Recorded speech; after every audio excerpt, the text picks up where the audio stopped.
celestial city of Eridu had always been a place of order and light, where the will of the gods was law and the cosmos was governed with an iron hand. But now, a heavy pall hung over its gleaming spires, a darkness that seemed to seep into the very stones of the city.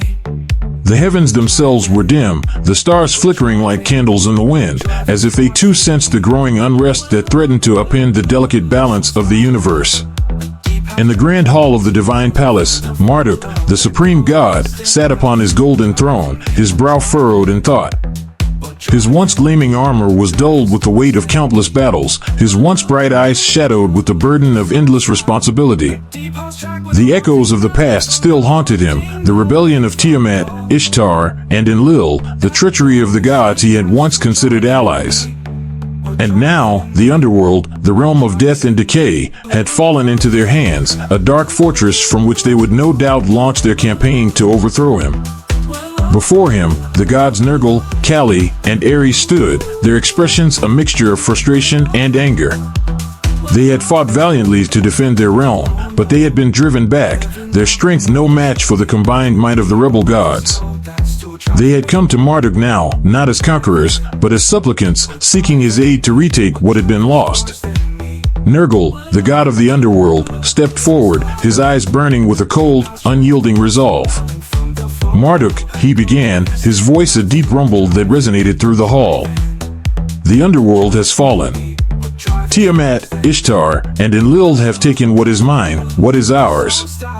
We fought with all our strength, but we were overwhelmed. We come to you now, not in defeat, but in a request for reinforcements. With your help, we can reclaim the underworld and restore the balance that has been lost. Kali, the goddess of destruction, stood beside him, her dark eyes filled with a simmering rage. They have taken what is ours, she hissed, her voice a low, dangerous whisper. They have turned the underworld into a fortress, a place of chaos and darkness. We cannot allow them to hold it, Marduk. We must strike back, before they gather more power. Ares, the god of war, clenched his fists, his knuckles white with the force of his anger.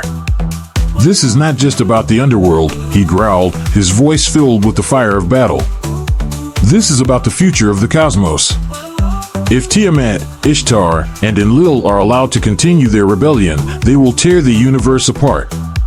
We must stop them, and we must do it now. Marduk listened to their pleas in silence, his gaze distant, as if his thoughts were far away. He had always been the supreme ruler, the one who held the cosmos in balance, but now, for the first time, he felt the weight of that responsibility pressing down on him like a mountain. The universe was vast, its forces complex and ever-changing, and for all his power, he sometimes felt as though he was merely a pawn in a game too vast for even a god to comprehend. Finally, he sighed, a deep, weary sound that seemed to echo through the grand hall like the last breath of a dying world. This is the way the universe has been, he said quietly, his voice tinged with a deep, abiding sorrow. The cosmos is a place of endless cycles, of creation and destruction, of rise and fall. What has happened in the underworld is not an aberration, but a part of that cycle. The balance has been disrupted, yes, but it will be restored in time, as it always has been. Nergal's eyes narrowed, his expression hardening as he struggled to contain his anger. And what of the rebellion? He demanded, his voice low and dangerous. What of Tiamat, Ishtar, and Enlil? They have defied you, defied the order of the cosmos. Will you simply let them continue unchecked? Marduk's gaze remained distant, his thoughts turning inward as he considered the question. The rebellion is part of the cycle, he said slowly, his voice thoughtful. Tiamat, Ishtar, and Enlil seek to challenge my rule, to upset the order of the cosmos. But their actions, too, are part of the balance. They rise, they fall. As we all do. Kali let out a sharp breath, her eyes flashing with anger. So you would do nothing? She spat, her voice filled with disbelief. You would sit here, in your palace, and watch as they tear the universe apart. Is this the wisdom of the supreme god? Marduk's gaze finally met hers, his expression calm, though there was a deep, unspoken sadness in his eyes. There is more to the universe than power and control, Kali, he said quietly.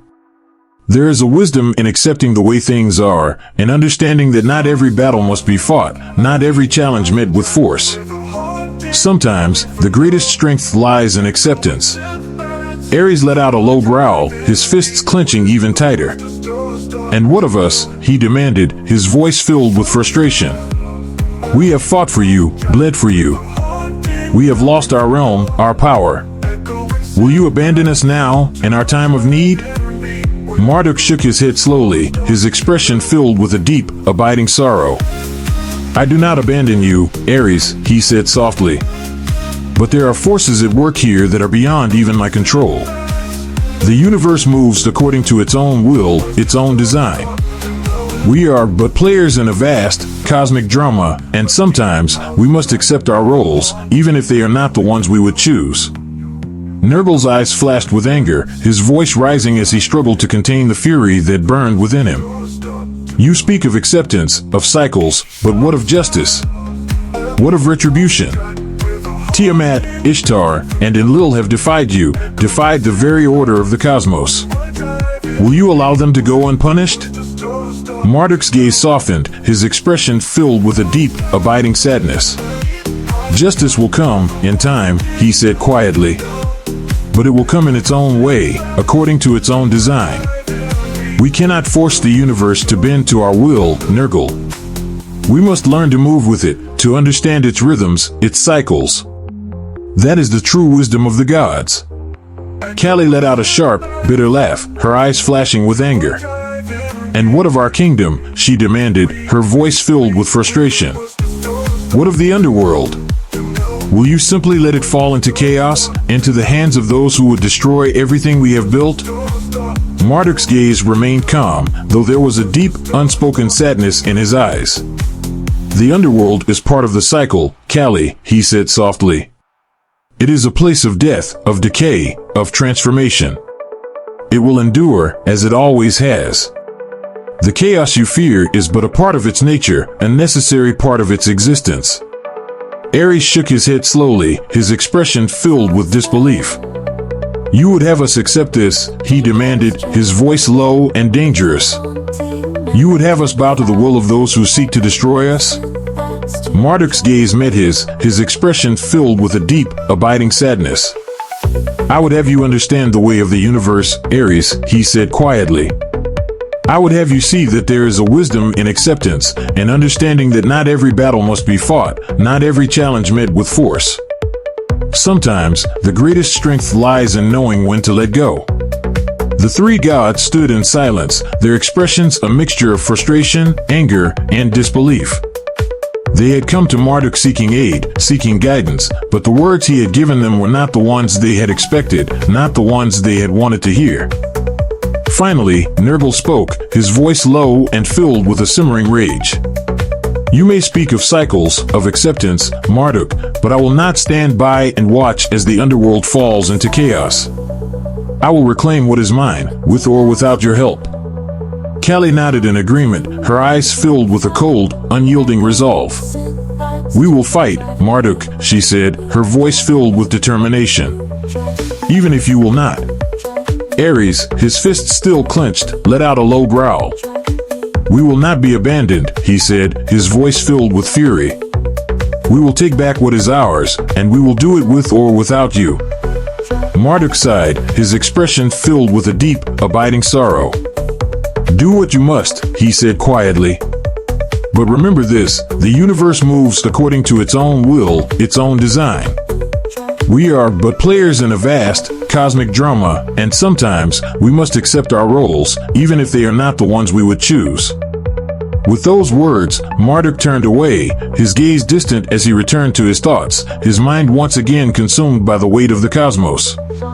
The three gods stood in silence for a moment, their expressions hardening as they realized that Marduk would not help them, that they were on their own. Finally, with a final, furious glance at the supreme god, Nergal, Kali, and Ares turned and left the grand hall, their footsteps echoing through the silent corridors of the palace as they made their way out into the dim light of the celestial city. The conquest of shadows. The underworld, now under the dominion of Tiamat, Enlil, and Ishtar, pulsed with dark energy, a labyrinthine realm of shadows and flame. The once desolate halls, now teeming with the power of the three gods, had become a place where darkness thrived, and the whispers of the dead filled the air with an ominous melody. The underworld had become their fortress, but Tiamat knew that to truly challenge Marduk, their power must grow beyond these shadowed walls. Deep within the heart of their conquered realm, Tiamat convened a meeting with Ishtar and Enlil.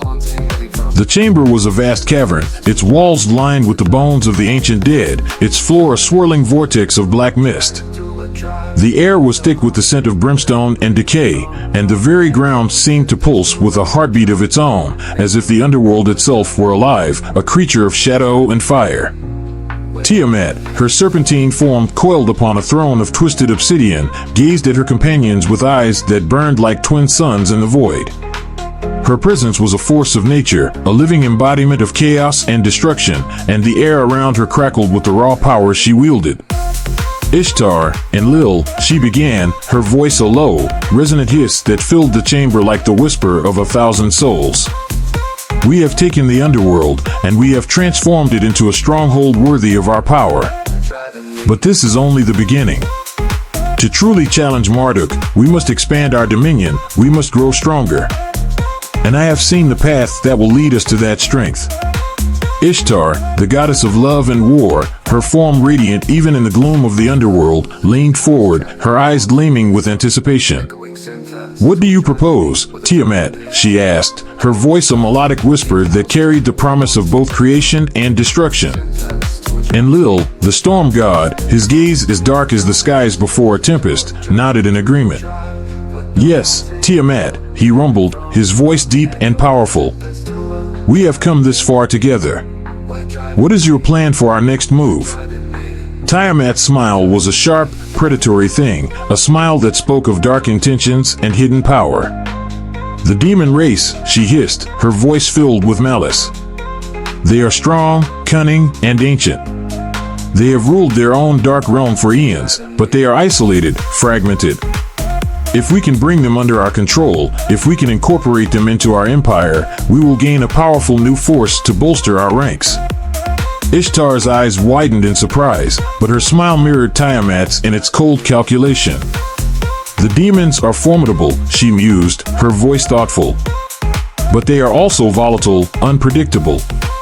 They thrive on chaos and destruction, but they lack the unity and purpose that we possess. If we could harness their power, bend it to our will." Enlil's stormy gaze flickered with interest. "The demons have always been a thorn in the side of the divine order," he growled, his voice filled with a simmering anger. "They are creatures of pure darkness, and their power is not to be underestimated. But if we could break them, if we could bring them to heel, our empire would be unstoppable." Tiamat's smile widened, her eyes burning with a fierce determination. "Exactly," she purred, her voice filled with dark intent. "We will strike at the heart of their realm, we will crush their leaders, and we will incorporate them into our domain. The demons will serve us, or they will be destroyed." Ishtar and Enlil exchanged a glance, their expressions hardening as they realized the enormity of what Tiamat proposed. The demons were a race born of darkness, creatures that had never bowed to any power, not even to the gods. To conquer them would be a feat of unparalleled magnitude, but the rewards would be great. "I am with you, Tiamat," Ishtar said, her voice filled with resolve. "We will bring the demons to their knees, and they will serve us, just as the underworld does now." Enlil nodded, his expression grim but determined. "Let us prepare for war," he said, his voice filled with the thunder of a coming storm. "The demons will fall, and our empire will rise." The Demonic Council. In the deepest, darkest reaches of the demon realm, a place where even the shadows feared to tread, the demon lords gathered in council. Their meeting place was a vast, cavernous hall, its walls carved from black stone, its ceiling lost in the darkness above. The air was thick with the stench of sulfur and blood, and the ground beneath their feet was slick with the ichor of countless battles. At the head of the council sat their leader, Baal, a towering figure wreathed in flame and shadow, his eyes glowing like embers in the void. Baal was a creature of ancient power, his form a grotesque amalgamation of beast and man, his body covered in scales as black as night, his horns curved like the blades of a scythe. He ruled the demon race with an iron fist, his word law among the denizens of the dark. Beside him sat his most trusted members, Malphas, the demon of strategy and war, his form sleek and serpentine, his eyes narrow and cunning, Gorgo, the demon of plague and pestilence, his body a mass of writhing tendrils and rotting flesh, and Zagan, the demon of transformation and chaos, his form constantly shifting, a nightmare made flesh. Baal's voice was a low, rumbling growl as he addressed the council, his gaze sweeping over his assembled members. "The gods are moving against us," he said, his voice filled with a deep, simmering rage.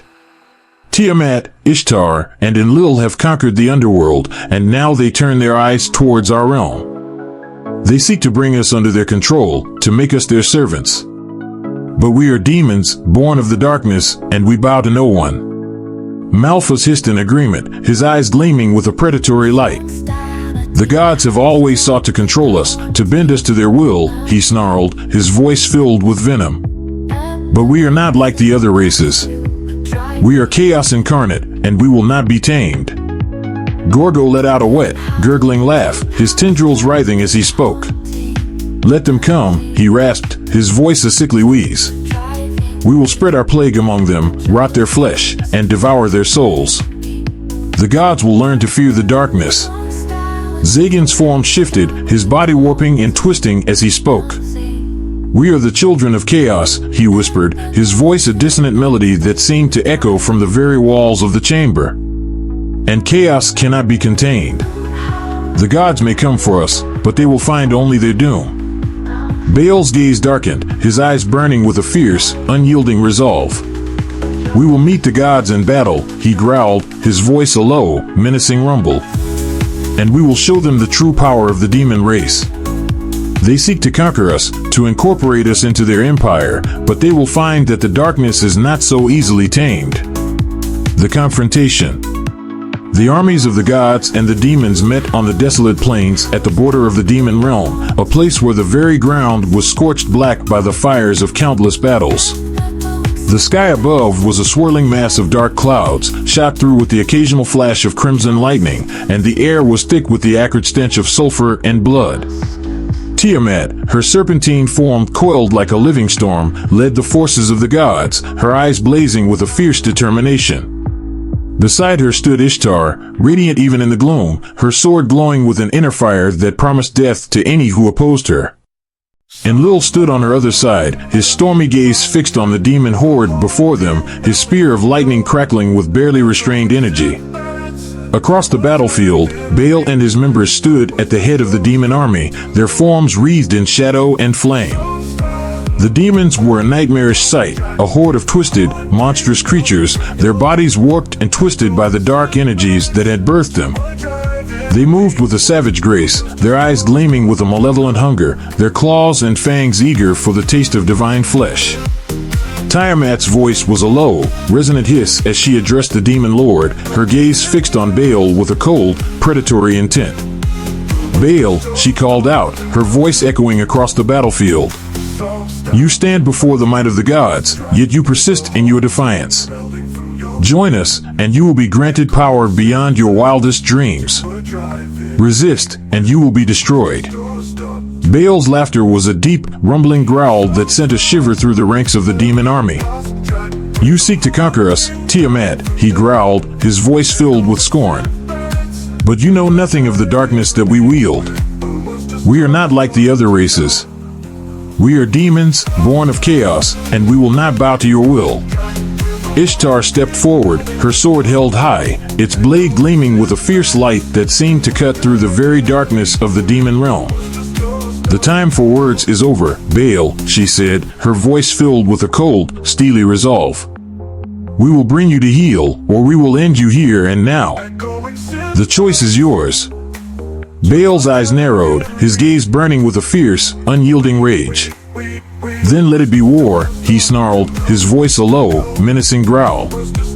"We will meet you in battle, gods, and we will show you the true power of the demon race.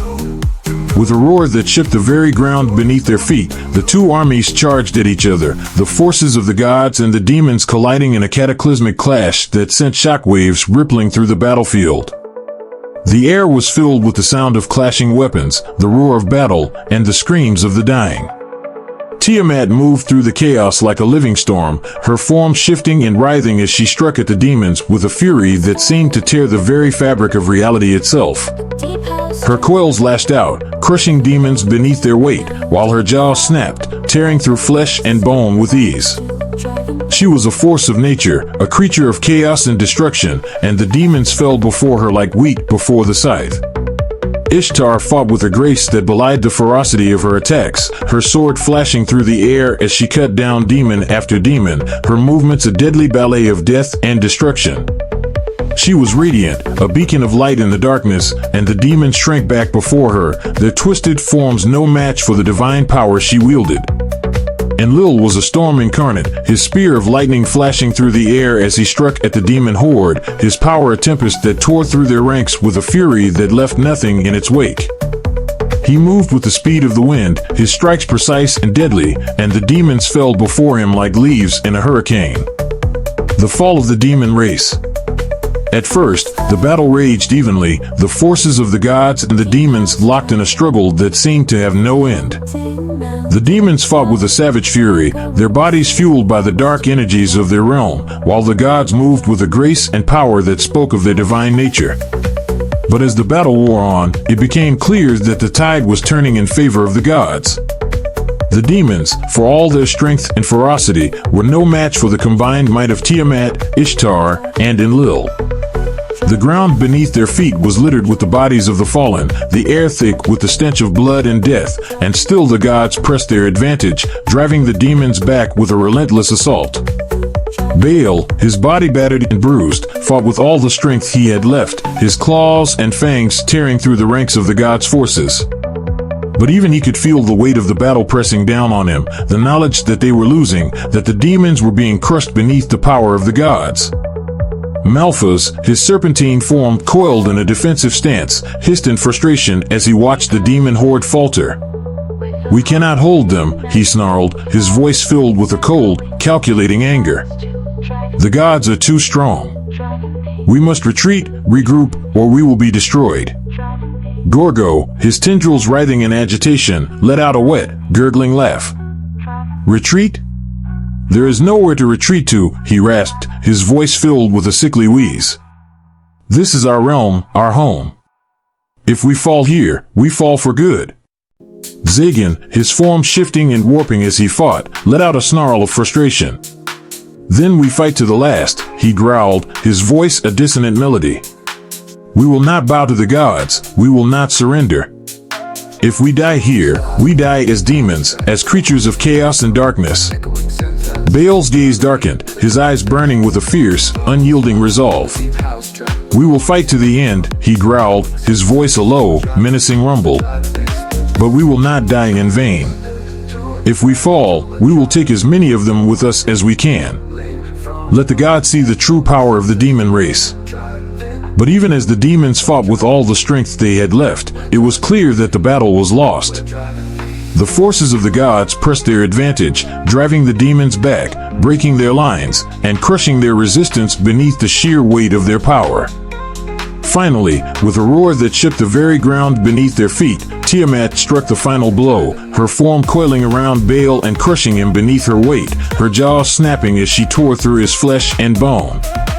The demon lord let out a final, defiant roar, his voice filled with a fierce, unyielding rage, before his body fell limp, his life extinguished by the power of the gods. With Baal's death, the demon horde faltered, their will to fight shattered by the loss of their leader. The demons who had once been so fierce, so unyielding, now fell back before the onslaught of the gods, their bodies broken and beaten, their spirits crushed beneath the weight of their defeat. The battle was over. The new empire. The battlefield was silent, the air thick with the stench of blood and death, the ground littered with the bodies of the fallen. The once mighty demon horde was broken, their leaders slain, their will to fight shattered by the overwhelming power of the gods. Tiamat, her form towering over the battlefield, surveyed the carnage with a cold, calculating gaze. Her eyes burned with a fierce, unyielding resolve, her mind already turning to the next phase of their plan. The demon race had been defeated, their realm conquered, and now they would be incorporated into the empire she, Ishtar, and Enlil had forged. Ishtar, her sword still glowing with the light of battle, approached Tiamat, her expression a mixture of satisfaction and anticipation. "The demons are broken," she said, her voice filled with a cold, steely resolve. "Their realm is ours, and their power will be a valuable addition to our empire." Enlil, his stormy gaze still crackling with residual energy, nodded in agreement. "We have taken their realm, but we must ensure that they remain under our control," he growled, his voice filled with a simmering anger. "The demons are creatures of chaos, and they will not easily submit to our rule. We must be vigilant." Tiamat's smile was a sharp, predatory thing, a smile that spoke of dark intentions and hidden power. "We will break them," she hissed, her voice filled with malice. "We will bend them to our will, or we will destroy them. The demon race will serve us, and our empire will grow stronger with every realm we conquer." Ishtar nodded, her expression hardening as she considered the task ahead. "We will need to establish our rule here, to ensure that the demons do not rise against us," she said, her voice filled with determination. "But once they are brought to heel, they will be a powerful force in our army." Enlil's gaze darkened, his eyes burning with a fierce, unyielding resolve. "Let the demons see the true power of the gods," he growled, his voice a low, menacing rumble. "Let them know that we are their masters now." And so, the demon race was incorporated into the empire of Tiamat, Ishtar, and Enlil, their realm a new addition to the dark kingdom they had forged. The demons, once proud and unyielding, now served the gods who had conquered them, their power harnessed to further the ambitions of their new masters. The underworld, once a place of death and despair, now throbbed with a new energy, a power born of the combined forces of the gods and the demons. The shadows deepened, the flames burned brighter, and the darkness that had once been Nurgle's domain now stretched further, reaching out into the void, hungry for more. Tiamat, Ishtar, and Enlil stood together at the edge of their new empire, their eyes fixed on the distant horizon. They had conquered the underworld, they had crushed the demon race, and now they would turn their gaze to the heavens. The storm was gathering, and soon it would break upon the cosmos with a fury that had not been seen since the dawn of creation. And when it did, the universe would tremble before the might of their dark empire. In the silence of the demon realm, the shadows whispered of what was to come, their voices filled with a dark anticipation. The cosmos would be remade, and the age of Tiamat, Ishtar, and Enlil would begin.